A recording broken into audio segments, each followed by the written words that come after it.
Hi guys, Mike Lambo here. Just a quick video to have a look at my latest book game, Ghosts of the Jungle. So following on from the Fields of Normandy and from the Battles of Normandy, we're moving away from Normandy, in fact away from France and away from World War II to the Vietnam jungle. Now this book is taking a look at an interesting feature of that war, which was the covert missions of the Australian SAS. So the usual Solitaire stuff from me.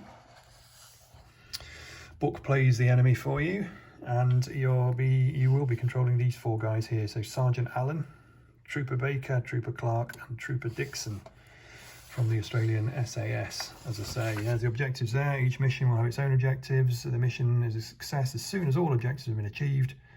Should any SAS trooper be killed, the game ends immediately in failure. Nobody died really in this SAS. Well, I think they had one casualty, I think, from about 1,200 missions or something. So, they were elite troops. So if you let one of your guys die, I'm afraid that's the end. You failed. All right.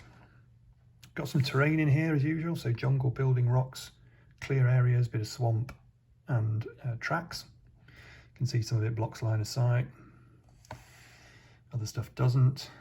Okay, so one of the key features is the condition of your troops, so keeping them fit and healthy is a good idea. We've got line of sight, nice and easy, up, down, left and right, with subject to blocking terrain, of course, so that's there. Phases are summarised for you there. So we're going to be activating your 4 SAS troopers. Die rolls to do this, so it's another sort of restricted order game. So depending on what dice you throw for each of your members, your SAS members, will depend what they can do. But you get a fair variety, plenty of options to choose from there. So again, there's what I think is meaningful decisions in this game. It's not just to sort of roll the dice and do whatever it says sort of thing. You do have to decide what to do.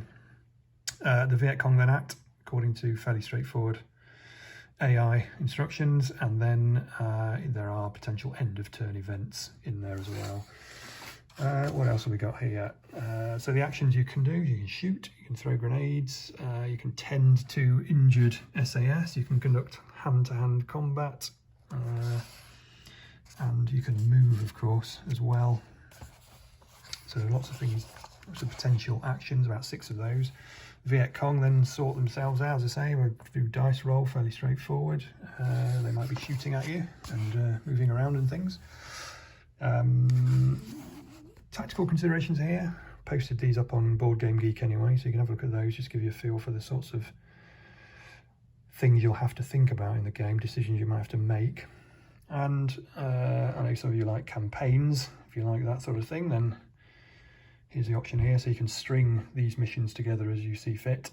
You can see sort of putting 2, 3, 4 of these missions together would make a fairly immersive experience, hopefully. Setup is there for you. It's really easy setup.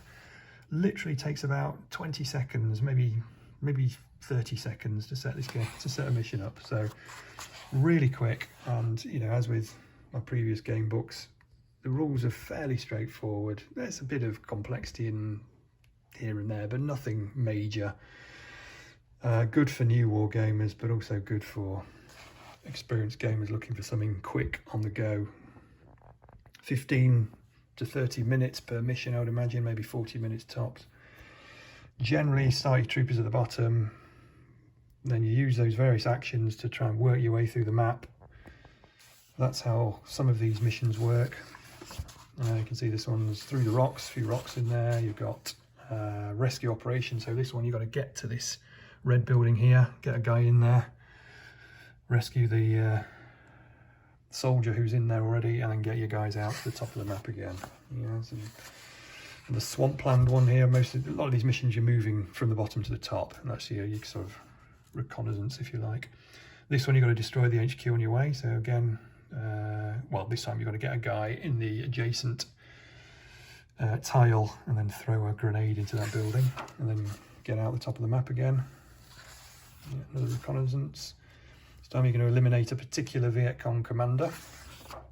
It's got a valley here. This is the valley, so you've got to get through those rocks. This narrows the board a bit, making it a little bit trickier. This time you're rescuing someone from sort of fairly thick area of jungle, and again getting out the top of the map to compensate, because thick jungle is quite useful actually if you're hiding in those bushes, those trees that are depicted there. Each one of those is a potential hiding place, so the more the better. To compensate for that, there are more Viet Cong in this particular mission to keep the difficulty level right. This time you're going to destroy both of those red buildings, both of the ammo dumps, and then clear off the top of the map again. This time you're travelling through the area, but again the clearing this time can be quite tricky. Just brings a different aspect to that mission. And search and return. This time you search that building there, get a guy inside it, and return back to the bottom this time to complete that mission. So you can see how you could string some of these together, particularly some of those reconnaissance missions or travelling missions, kind of go through the map and then come back for a final mission, perhaps where you've actually got to achieve an objective. So I think there are sort of 6 of each, so you can string those together quite nicely to make missions. Yeah, so there we are. That's Ghosts of the Jungle, the latest solitaire war game from me. Hopefully enjoy that. It's fairly light. It's probably the lightest of the 3 actually, but it's a good old-fashioned romp. Yeah.